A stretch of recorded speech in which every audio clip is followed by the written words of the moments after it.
here's the thing. We define bossiness as instructions without relationship. As parents, we don't want to be bossy. Sometimes children are bossy with each other.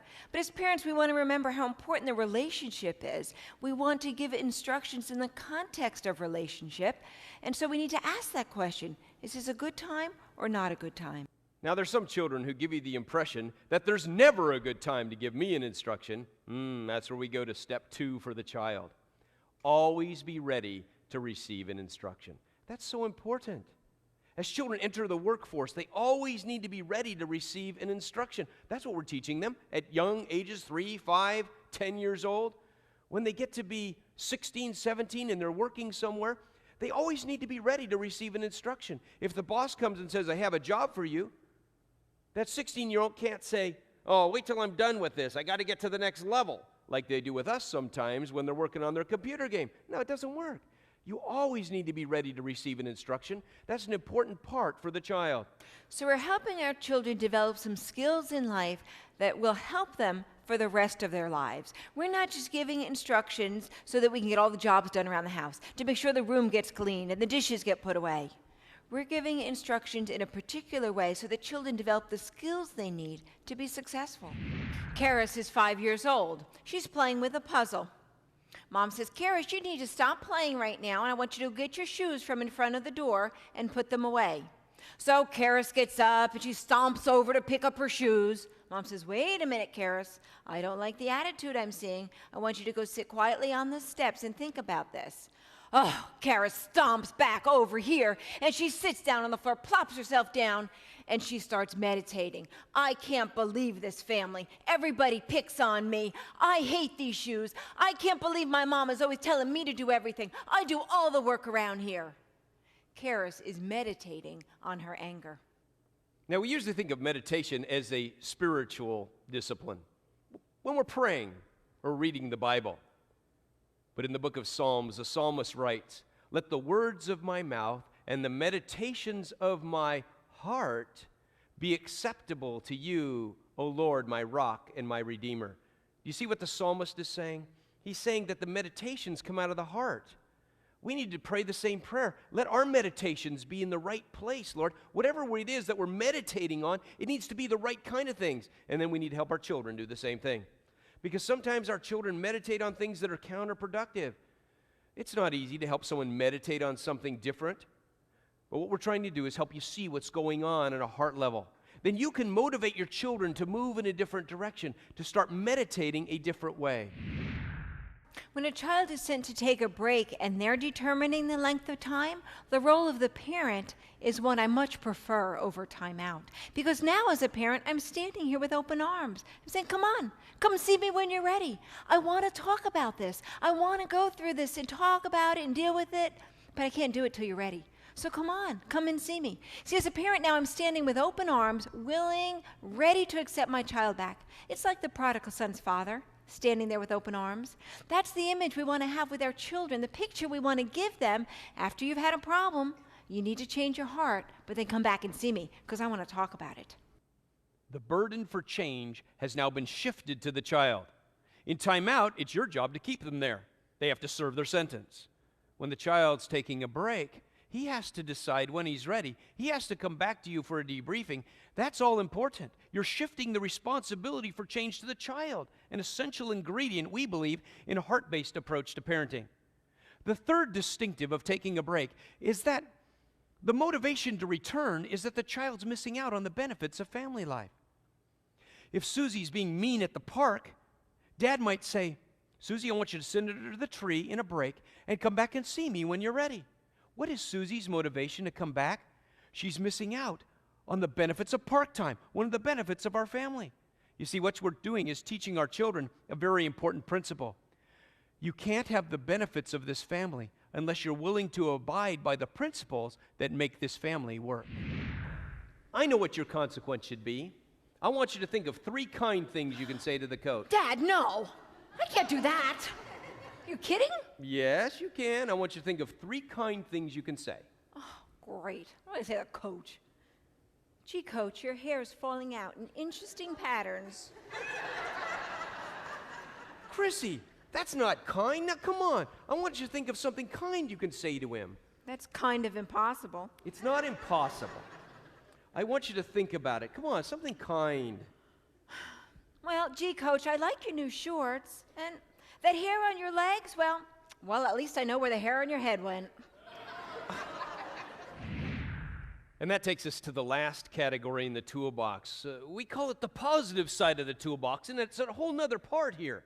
It's what we call training, because we want children to not only know what not to do, we want them to know what they should do as well. Sometimes parents will ask us, what can I do with my child? We've tried all kinds of things, and he's not changing. We take away privileges, we restrict freedom, and the child is just not changing. And we suggest, have you looked into the positive side of the toolbox? You see, sometimes children get into a negative rut. They're doing the wrong thing, and they've got a negative consequence, and they continue to do the wrong thing, and they've got another negative consequence, and there's this negative cycle of failure.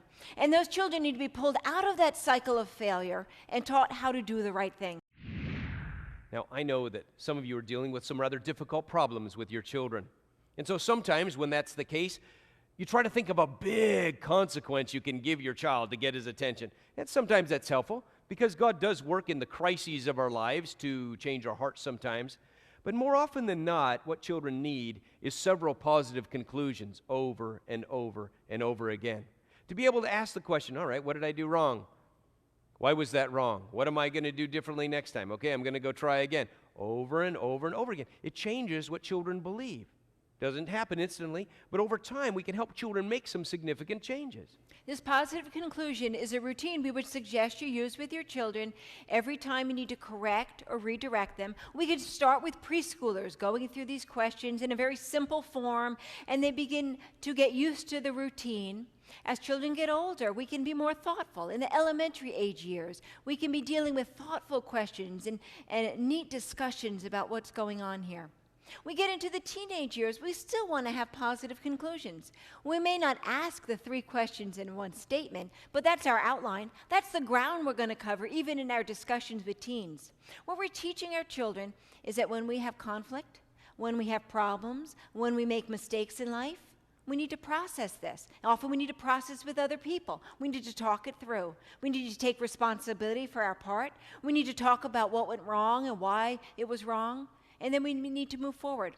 As we develop this routine in family life, we're teaching children a very valuable skill. We're giving them a gift, in a sense, of how to think about their own mistakes. Now, when children can't accept no as an answer, they resort to 3 demandingness symptoms. The first one is arguing, and it often starts innocently enough. I mean, after all, your child says, why? And of course, you've thought about it so much. You've thought about these values for years, and now your child's finally asking you a question. And so you have lots of wisdom to impart to your child, and so you start answering the question. And you tell him all the reasons why. And he says, but? And so you give him some more pieces of wisdom. And before you know it, you've been arguing with your child for 10 minutes. It's so easy for us to get sucked into things. It takes 2 to argue, and many times we start doing something well, and then we end up getting somewhere we never thought we'd be. This is what happened with Lydia and her son Jackson. She realized that often when she gave Jackson a no answer, he came around with some more information. He shared some new facts about the situation, and Lydia thought, well, that does make sense. And she would change her no answer to a yes answer. Over time, she saw a pattern, though, because as she continued to adjust in this way, she realized that Jackson was developing a demandingness attitude that you ought to change your mind every time. When Lydia realized she had a problem, she knew she had to do something different in her response so that Jackson would change as well. What we're trying to do here is help you see that attitudes have a behavioral component, a very important part of the process. You see, the behavior tells us that we have a problem. It's the flag that says, uh-oh, we've got a behavior problem. We need to address the heart here. We don't want to only focus on the behavior, but it's an important component to keep in mind because it's the flag. It says we have a problem, we're going to deal with it. But we don't want to only focus on the behavior. We need to think about the other parts of the attitude as well. The second component of an attitude has to do with emotion. That's really important. A lot of attitudes come from anger, don't they? But there are other kinds of things that children are feeling. There's the demanding attitude that says, I want it and I want it now. Or the inferiority attitude. I'll never get it right. Or the victim attitude that says, I always get the worst part. Or the ever popular I hate school attitude. Or my brother is less than human attitude. Yes, it's true. Our children have these attitudes, and the emotions they experience feed the attitudes. What we're trying to do here in this component is identify when we're going to address it. Many times if you address an attitude on the spot, because there's emotion there, it's just going to feed an attitude and it's going to create a problem. You see, we all have a gratefulness button. We look for ways to push that in family life, and it increases that sense of connectedness in our children's lives. Gratefulness increases closeness in relationships. Just think for a moment about someone who has done something special for you. Didn't that make you feel just closer to them, a little more connected to them because you were so grateful for what they did? That's the idea we're talking about. Same thing can be true in family life. As we care for our children, we love them in ways that they like to be loved. We give them gifts to inspire the sense of gratefulness. It draws us together in our relationships. God uses the gratefulness button.